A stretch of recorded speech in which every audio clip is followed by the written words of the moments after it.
Olá! Hoje vamos falar um pouco sobre a geometria molecular. Quer dizer que vamos falar sobre fórmulas de área de polígonos ou sobre o teorema de Pitágoras? Não exatamente. A geometria molecular simplesmente é um jeito de tentar entender o formato das moléculas. Vocês já devem conhecer as fórmulas estruturais. Com elas, podemos representar as moléculas com desenhos assim. Mas essas fórmulas não são suficientes para sabermos o formato das moléculas.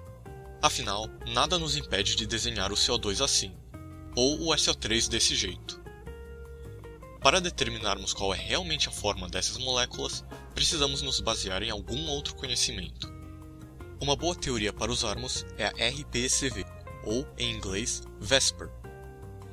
O nome significa repulsão dos pares de elétrons da camada de valência. Vamos lá. Já sabemos que, na camada de valência de cada átomo de uma molécula, podemos ter pares de elétrons que participam de uma ligação, ou então, pares de elétrons isolados, que não fazem parte de ligações. Segundo a teoria RPCV, todos esses pares de elétrons da camada de valência se repelem, e por isso, se organizam de forma a ficarem o mais distantes possíveis uns dos outros. Vamos observar como isso acontece. Aqui, cada par de elétrons é representado por uma bexiga. Imagine que, na ponta amarrada da bexiga, fica o átomo a que os elétrons pertencem. Quando as bexigas são amarradas juntas, elas tentam se distanciar umas das outras, assim como os pares de elétrons. Perceba que, quando temos uma bexiga, ou duas, quando as soltamos, as bexigas, ou seja, o átomo e os pares de elétrons, definem naturalmente uma linha reta. Chamamos isso de uma geometria linear. Depois, quando usamos três bexigas, elas se posicionam de forma a criar uma espécie de triângulo. Podemos chamar esse arranjo de geometria trigonal planar. Finalmente, quando temos quatro bexigas, poderíamos ter esse simples formato de cruz, mas, infelizmente, ele é instável. Quando as moléculas colidem, elas preferem a configuração mais estável, que é essa. As bexigas, isto é, o átomo e os pares de elétrons, mudam sozinhas para uma figura tridimensional, que chamamos de tetraedro. Mas o que é exatamente o tetraedro? Bem, o tetraedro é esse sólido geométrico. Ele é basicamente uma pirâmide com a base triangular.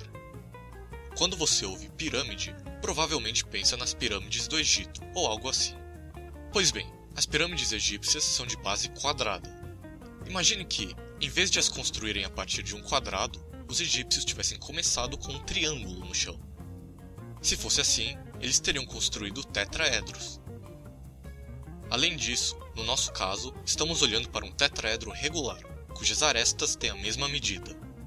Significa que cada face do tetraedro é um triângulo equilátero. Agora que temos uma noção melhor do que é o tetraedro, podemos voltar às bexigas. Podemos ver como as bexigas, que ficam presas ao átomo central, formam um tetraedro ao tentar criar a maior distância possível entre si. Mas você pode pensar, por que elas formam essa figura tão complicada, e não aquela cruz, que era mais simples e fácil de desenhar? Bem, se olharmos os ângulos formados entre cada bexiga, ou melhor, entre cada par de elétrons, percebemos que, na cruz, temos um ângulo de 90 graus. No tetraedro, o ângulo formado não é tão óbvio, mas dá para ver que é maior que 90 graus. Para os curiosos, seu valor é de cerca de 109,5 graus, que é o maior ângulo que podemos ter entre quatro pares de elétrons no espaço. Por isso eles escolhem o tetraedro, porque ele permite que os pares fiquem bem longe uns dos outros. Mas então, esse vídeo não era sobre geometria molecular? E cadê as moléculas? Calma, foi preciso analisar a geometria dos pares de elétrons para entender melhor a geometria das moléculas. Vamos começar nossas análises com um caso mais simples: moléculas com só dois átomos. Na verdade, nem precisamos olhar para os pares de elétrons. Dois átomos só podem definir uma linha reta. Veja o HCl, por exemplo. Não importa o que a gente faça, o hidrogênio e o cloro sempre ficam na chamada geometria linear. Para moléculas com mais de dois átomos, já não é tão simples. Vamos considerar que as moléculas, em geral, são um átomo central rodeado por átomos ligantes. Veja a água, H2O, por exemplo. O O é o átomo central, e sabemos que ele tem 6 elétrons na camada de valência. 2 desses elétrons participam de ligações, e os outros 4 não. Então, temos 4 pares de elétrons no total. Se vocês se lembrarem das bexigas, 4 pares significam que os elétrons formam um tetraedro. Mas a água não tem geometria tetraédrica. Isso porque a geometria molecular não é definida pelos elétrons, mas sim pela disposição dos átomos. Se observarmos o tetraedro formado pelos elétrons do oxigênio, vemos que os hidrogênios ocupam 2 de seus vértices. Se olharmos essa molécula de frente, percebemos que ela não tem um formato todo reto. Ela é um pouco quebrada. Por isso, a água tem geometria angular. Outro caso para analisarmos é o do CO2. O átomo central de carbono tem 4 elétrons de valência. Todos eles participam de ligações covalentes. Mas precisamos tomar cuidado com uma coisa aqui. Esses pares de elétrons das ligações duplas são, de certa forma, forçados a ficarem juntos, justamente por participarem da mesma ligação. Então, podemos imaginar que cada ligação dupla forma um só parzão de elétrons, ou uma só região de repulsão. Nesse caso, temos 2 dessas regiões em volta do carbono. Portanto, se pensarmos nas bexigas, sabemos que os elétrons têm uma geometria linear. Cada átomo de oxigênio fica ligado à ponta de uma ligação dupla, isto é, à ponta de um parzão de elétrons. Ou seja, cada O fica na ponta de uma bexiga, e portanto, a molécula de CO2 também tem geometria linear. E a molécula da amônia, NH3? Vamos ver. Ela tem 5 elétrons de valência e 3 deles participam de ligações simples. Daí, temos 4 pares de elétrons. Adivinhem, novamente, os elétrons se arranjam na geometria tetraédrica. Dessa vez, 3 vértices desse tetraedro são ocupados pelos átomos de hidrogênio. Se observarmos bem, a molécula tem um formato que lembra um tetraedro amassado. Infelizmente, os químicos decidiram que tetraedro amassado não seria um nome muito científico, e por isso dizemos que a amônia tem geometria piramidal trigonal, que também é um bom nome, convenhamos. Ainda faltam alguns casos para estudarmos. Para o SO3, por exemplo, temos o enxofre como átomo central, com seus 6 elétrons de valência.